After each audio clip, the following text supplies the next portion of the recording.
The first thing I felt was her arms, then the beeping steady, too steady, like it was counting me down to something.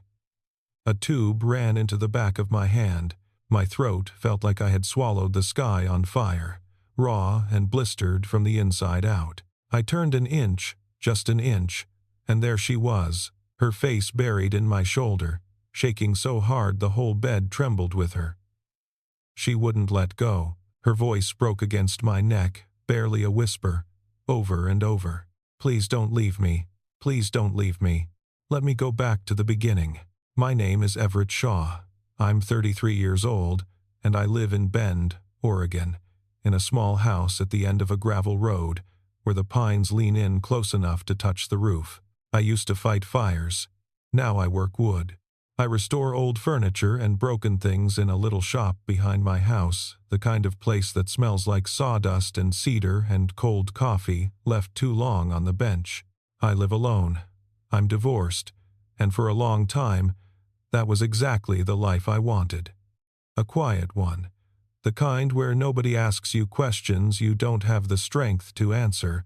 People think a man goes quiet because something broke in him. Sometimes he just runs out of things worth being loud about. I had learned to like the silence out there. The rain on the metal roof in the mornings.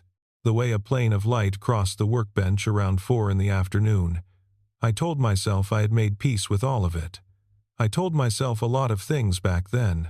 Then, on an ordinary gray Tuesday, she walked into my shop. I heard the door before I saw her, that little brass bell I keep meaning to take down. I was bent over a table leg, sanding, and I didn't look up right away. And then a voice, soft, a little unsure, asked, "Is Everett here?" I stopped. Because the sign out front only says Shaw Woodworks. It doesn't say my first name. It never has. I straightened up slowly and looked at her, and something went still in my chest. She was maybe 30. With dark hair pulled back and eyes that looked like they had been carrying something heavy for a long time. She wore a gray wool sweater, old and oversized, the sleeves swallowing her hands even though it wasn't cold that day, not even close. There was something about her I recognized without being able to name. Like a song you've heard once, years ago, and can only hum the shape of. "That's me," I said. "Everett Shaw." "Hazel," she said. And she didn't offer a last name, and I didn't ask. She stepped aside then, and I saw what she'd brought. Out on a trailer behind her truck sat a canoe, an old cedar strip canoe, hand-built and utterly wrecked. The hull was cracked down one side, the ribs splintered, the wood gone gray and soft in places from water and time. Somebody had loved that boat once, you could tell, and somebody had let it fall apart, or hadn't been able to stop it. "They told me you're the one who can bring things back," she said. "Broken things." And standing there in the doorway, with the rain starting up soft on the roof and the smell of cedar already reaching me from the trailer, I honestly didn't know if she was talking about the canoe or about me. "Whose is it?" I asked. She was quiet for a second. Her hand rested on the gunwale, light, the way you'd touch someone's shoulder at a funeral. "My brother's," she said. "His name was Danny. Was." I caught the word and I didn't push. I've buried enough of my own people to know that a single past tense verb can be the loudest thing in a room. "I can look at it," I told her. "No promises. Some things are too far gone." "You'll try, though," she said. It wasn't a question. It was almost like she already knew something about me that I hadn't told her. "I'll try," I said. She nodded, and for just a moment something eased in her face, relief. Or maybe something older than relief. She pulled the sleeves of that gray sweater down over her knuckles and looked at the boat like it was the last piece of a person she couldn't get back. I should have asked her more that day. Who told her about my shop? How she knew my name? Why a woman drives up a mountain in a sweater in the middle of a mild autumn and hands a stranger the wreckage of her brother's life? I didn't ask any of it. I just said I'd start Monday. That was the day everything quietly began. I only understand that now. The canoe took months. I want to say that plainly, because the months are the whole story. Restoring a cedar strip canoe is slow, patient work. You steam the wood soft, you clamp it, you wait. You wait a lot. You coax a strip of cedar back into a curve it forgot it knew, and if you rush it, it cracks, and you start over. My father taught me that you can fix almost anything if you're willing to be patient enough to fail at it a few hundred times first. That boat asked for every bit of patience I had, and Hazel started coming by first once a week to check on it, and then more, and then most days. She'd bring 2 coffees and sit on the stool by the window while I worked, and at first we barely talked. But you can't share a small room with someone through a whole season without the silence turning into something. The rain would come down on the metal roof, and the steam would rise off the wood, and we'd just be there together, quiet, and somehow that quiet was better than any conversation I'd had in years. She'd watch my hands. I'd catch her doing it, and she'd look away. And slowly, without either of us deciding to, we became friends. Real friends. The kind I hadn't let myself have in a long time. I told her things in that shop I had never told anyone. I told her about the divorce, about how Marissa and I had wanted different lives and finally admitted it too late. I told her I'd wanted kids once and never had them, and how I'd made my peace with that too, mostly. I told her about my father and his hands, and how the shop was the one place the noise in my head went still. I gave her pieces of myself I'd kept boxed up for years, and she took each one carefully, like she understood exactly what it had cost me to hand it over. I told her nearly everything except the one thing. There was a door inside me I kept shut the years before Bend, the reason I'd left the fire service, the night I never spoke about to anyone, and she never once tried to open it. Looking back, I think she already knew what was behind it. I think she'd known all along, and was waiting for me to get there on my own, because there were things about Hazel that didn't add up, and I noticed them the way you notice a draft in a house, not all at once, but over time, until you can't stop feeling it. She always wore that gray sweater, rain or shine, warm days or cold. Bend gets hot afternoons, even in the shoulder seasons, and I'd be down to a t-shirt with the shop doors thrown open, and there she'd be, sleeves pulled over her hands like the wool was the only thing holding her together. I never once saw her without it, and she flinched at sirens.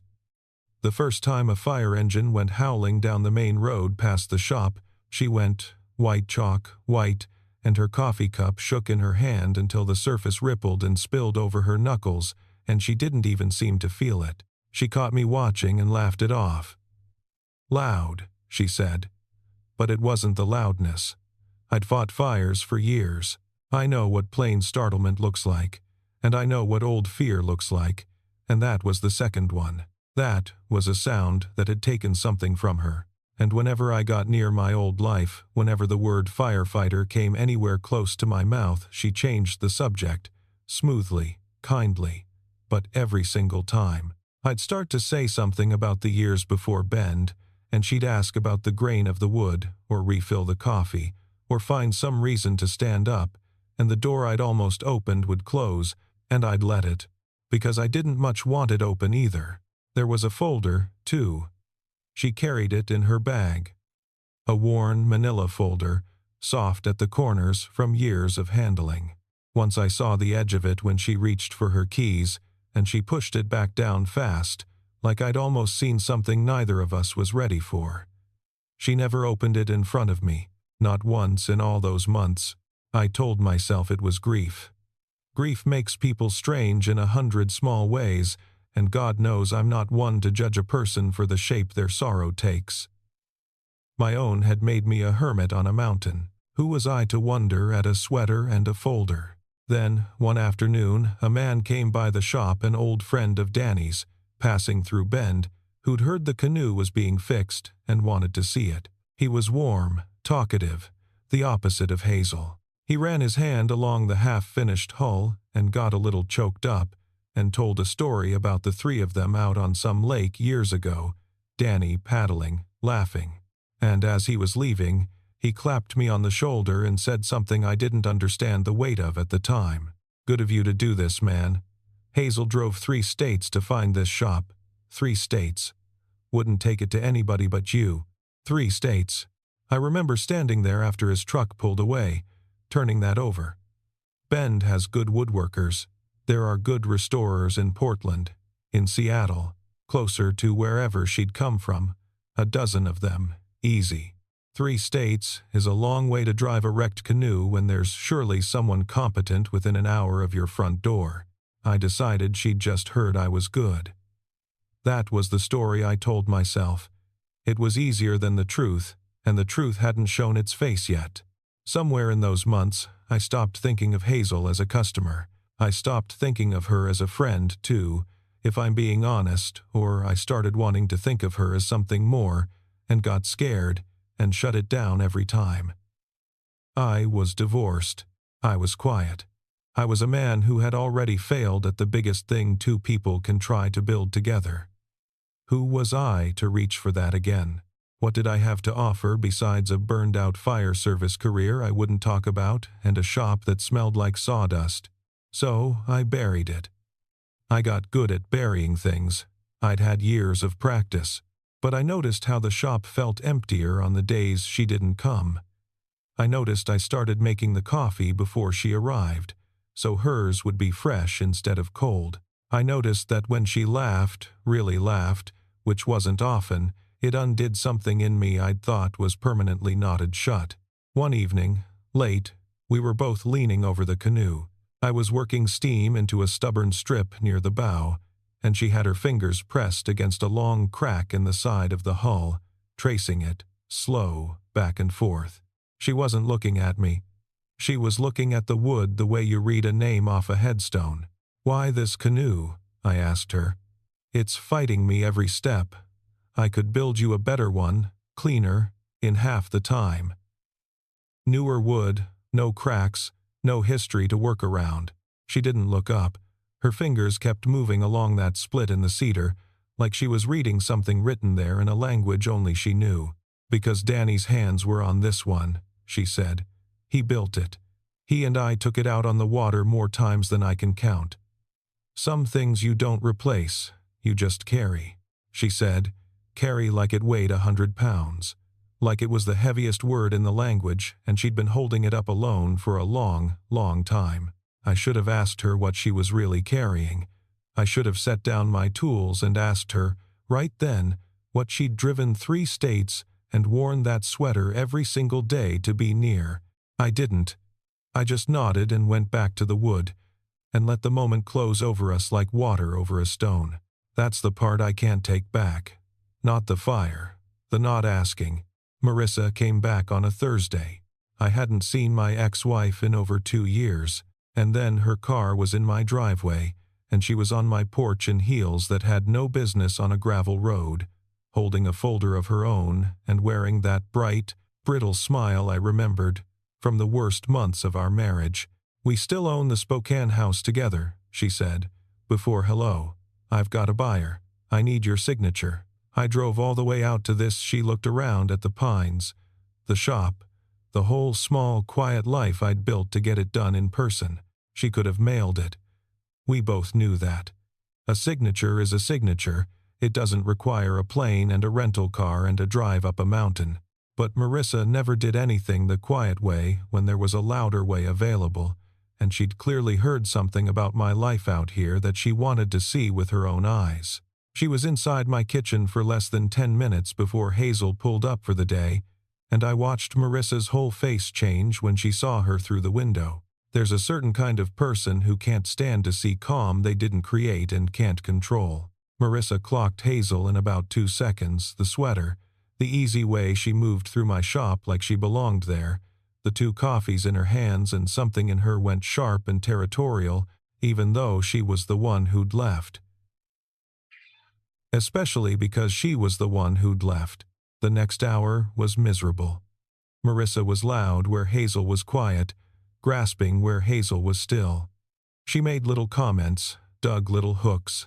"Cozy setup you've got," she said, and, "I didn't realize you were taking on assistants," and, "Funny, you never let me sit in the shop."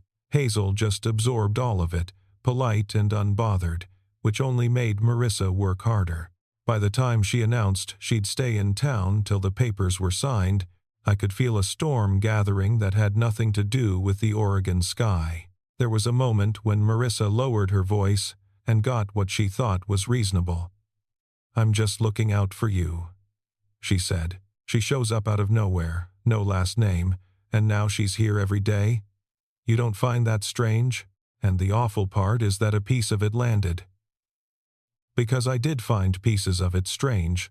The sweater, the sirens, the folder she never opened. I'd just chosen, day after day, not to pull on any of those threads.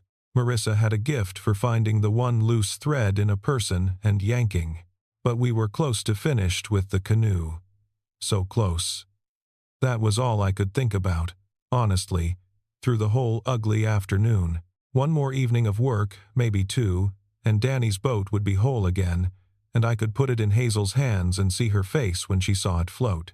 Whatever Hazel was carrying, she'd tell me when she was ready, and I wasn't going to let Marissa force it out of her. That night, we stayed late in the shop, Hazel and me, laying the last of the varnish.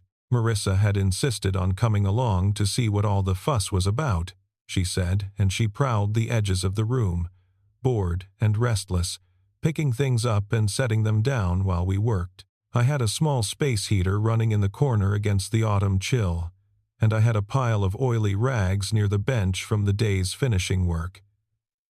I knew better. Every firefighter knows better.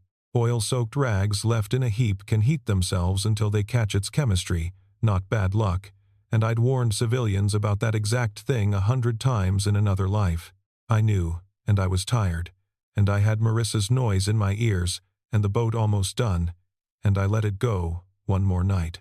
While Hazel was at the sink rinsing brushes, Marissa got into her bag. I didn't see it happen. I only heard her voice go cold and pleased, the way it did when she found leverage. "Well," she said, "what's all this?" She'd found a box, a small keepsake box Hazel kept in her bag under the folder, and Marissa was pulling things out of it and laying them on the workbench like evidence at a trial. Newspaper clippings, yellowed and creased, and a folded obituary. "Marissa, stop," I said. "That's not yours to go through. Put it back." But she'd already smoothed one of the clippings flat under the light, and as she read it her whole face changed, and I have never in my life seen anyone enjoy a moment more. "I remember this," she said slowly, savoring it. "The Spokane fire. The teenager who didn't make it. You didn't sleep for weeks after that. I was there, I lived it with you." She looked from the clipping to the obituary to me, and something clicked behind her eyes, and she smiled wider. "And she's been keeping these for years, by the look of it. You really don't know who she is, do you?" I looked at Hazel. She had stopped moving entirely. The water was still running in the sink behind her, and her face had gone the color of the varnish rag, and she wasn't looking at Marissa. She was looking at me, and there was something in her eyes that looked almost like relief and almost like terror. "She didn't find your shop," Marissa said, holding up the obituary now, waving it in the air. "She hunted you. Look at all this. Clippings, an obituary, a folder she guards like it's classified Everett. She's been building a whole shrine to you. This isn't some woman who needed a canoe fixed and picked you out of a phone book. This is—" "Put it down," Hazel said. Quiet, shaking. "Please." And that was when I smelled it. Not varnish. Underneath the varnish. That specific animal smell I knew in my spine before my brain even caught up smoke and heat and the sweet, awful smell of finish starting to cook. I turned, and the pile of rags in the corner was glowing. Then it wasn't glowing, it was flame, climbing the wall toward the shelf of solvents faster than I could shout. "Out," I said. "Both of you, out, now." Marissa was already gone, out the door, papers scattering off the workbench behind her. But Hazel didn't run for the door. She ran for the canoe. "Hazel!" I grabbed for her arm and missed. She was pulling at the boat, trying to drag it toward the doorway through a room that was filling with smoke, and the fire was in the ceiling now, and the heat came off it like a wall you could lean on. "Hazel, leave it. It's just wood. It's just wood. Come on.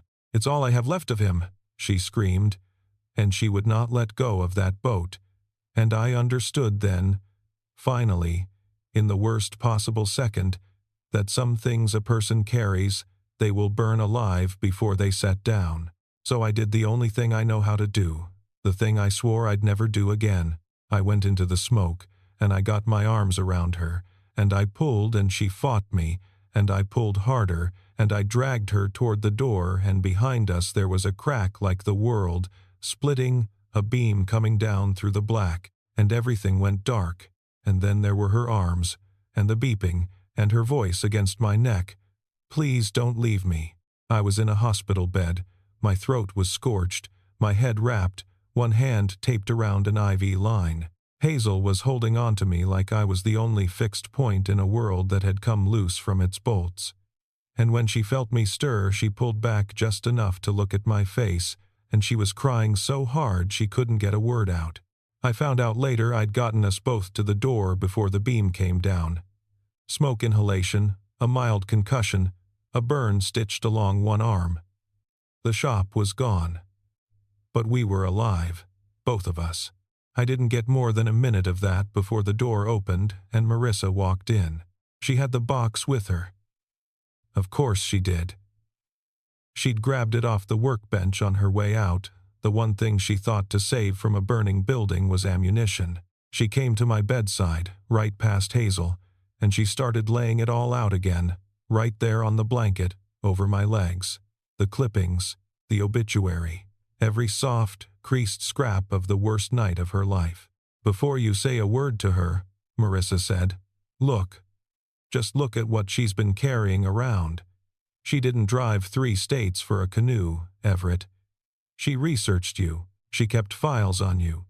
That boat was bait. This whole thing, the coffees, the sitting in your shop every day, it was all to get to you. You almost died in there because of her. Because she wouldn't drop a piece of wood. You need to see her for what she really is." I looked at Hazel. I braced for her to deny it. To say Marissa was twisting it, that none of it was true. She didn't deny anything.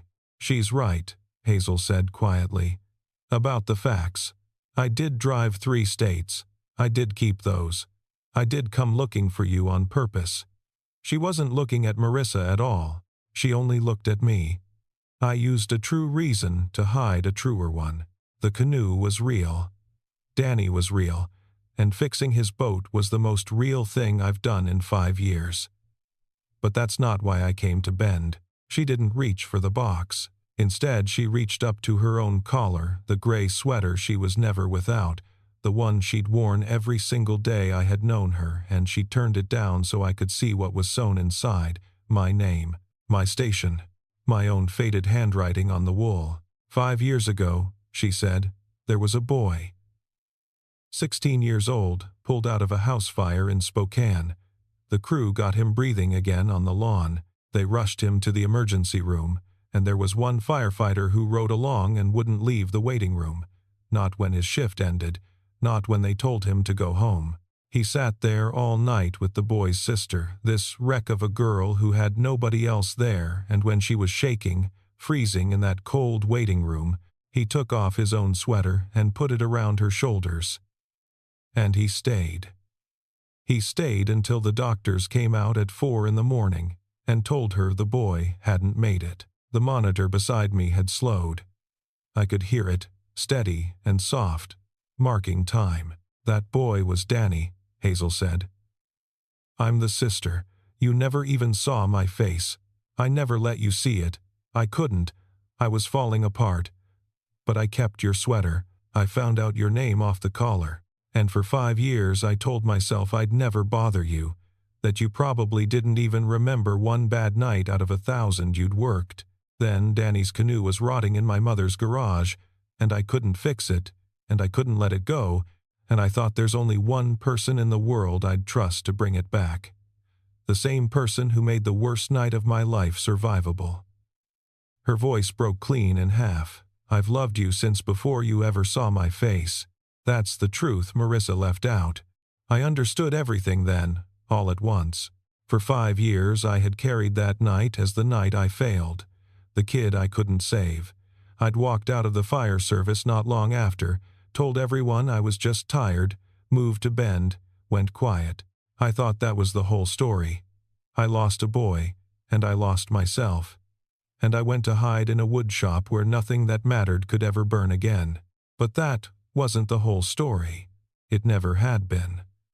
That night, while I was busy failing to save Danny, I had, without ever knowing it, saved his sister, not from the fire, from being alone in the worst hour of her life. I gave away a sweater and forgot it by morning.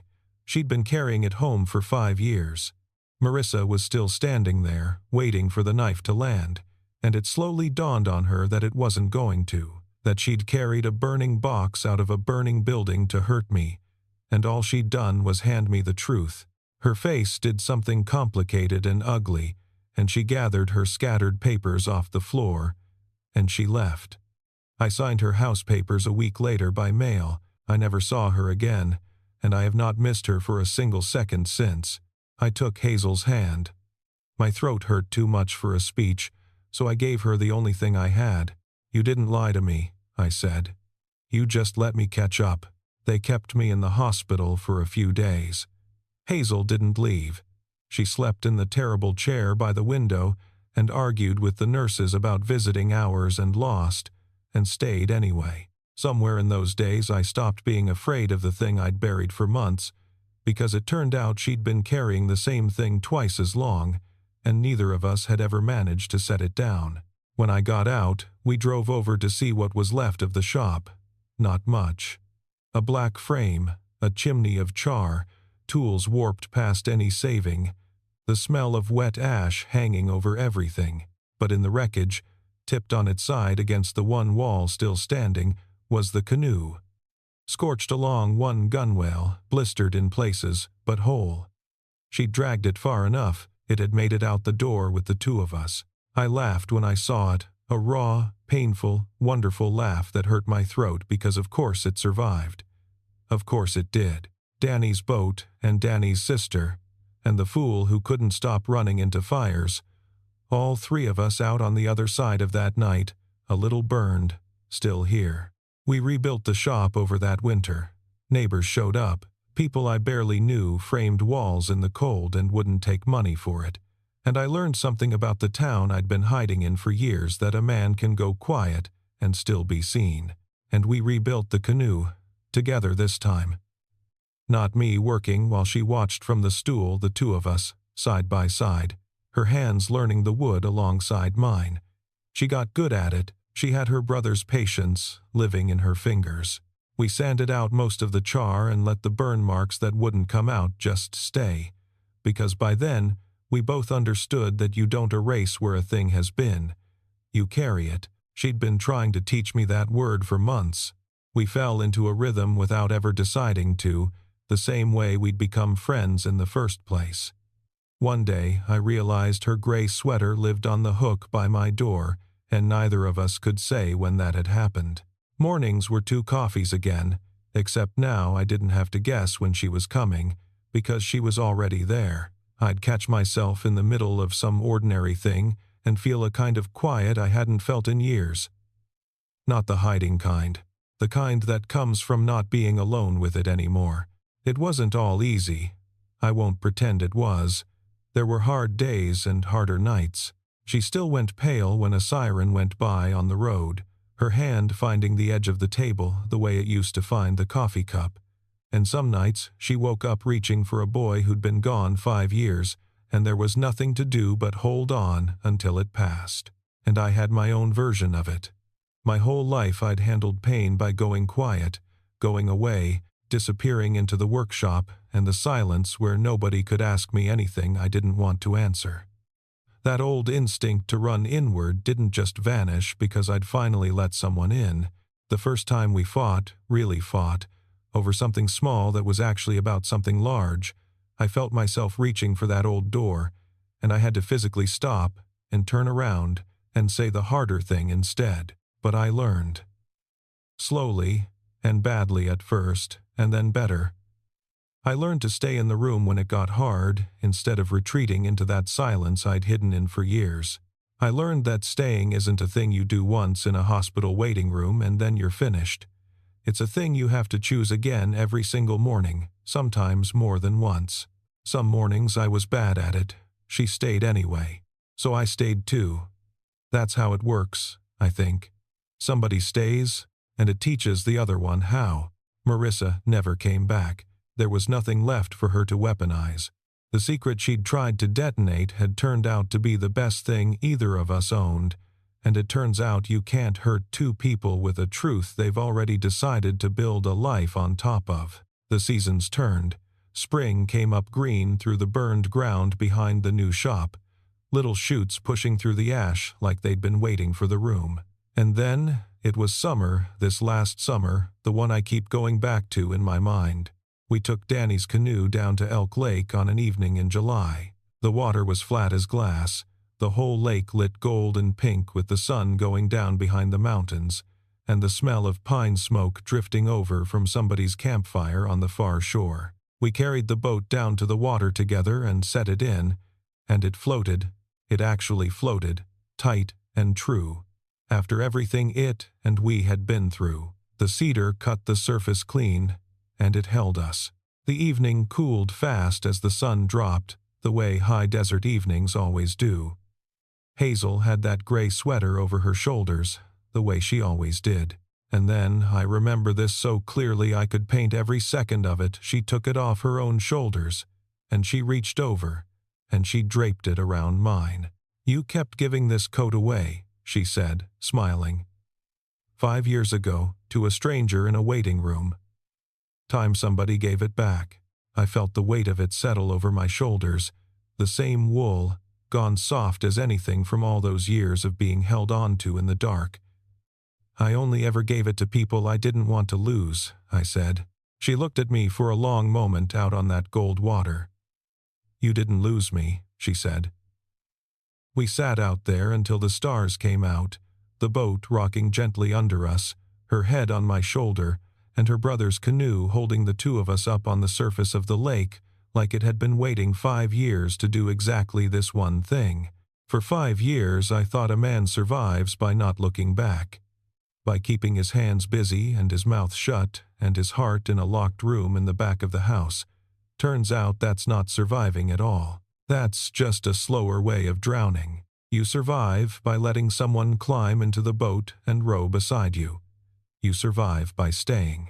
I know that now. It cost me a shop and a piece of my lung, and 5 years I'll never get back to finally learn it. And I'd pay all of it again without blinking. I sit by that lake sometimes now, in the evenings, and I watch her out on the water in Danny's canoe, and I understand the whole shape of it at last. The night I was certain I had failed, the night I couldn't save a 16-year-old boy, and let it hollow me out and drive me up a mountain to hide that same night. Without knowing it, I saved his sister. Not from the fire, from being alone. And 5 years later, she drove 3 states through the dark to save me right back, and I almost didn't let her, because I'd gotten so good at not being saved. Here's the thing I keep landing on. Sometimes the warmth you put around someone else's shoulders in the cold finds its way home to you, and it comes back warmer than it left. I spent years running from the one night I couldn't save someone, and it was that exact night that quietly saved me. She didn't come to be rescued. She came to bring my own warmth back. So let me ask you something. Before you go, would you have recognized the person who once saved you, or would you have walked right past them, the way I almost did? And if someone loved you in silence for 5 years, would you call that a lie, or the most patient kind of truth there is? If Everett and Hazel's story stayed with you tonight, do me a favor. Hit that like button, subscribe, because I've got more stories like this one coming, and tell me down in the comments who is the one person you would run back into a burning building for. I already know my answer. I'm looking at her right now, out on the water, and she's smiling back.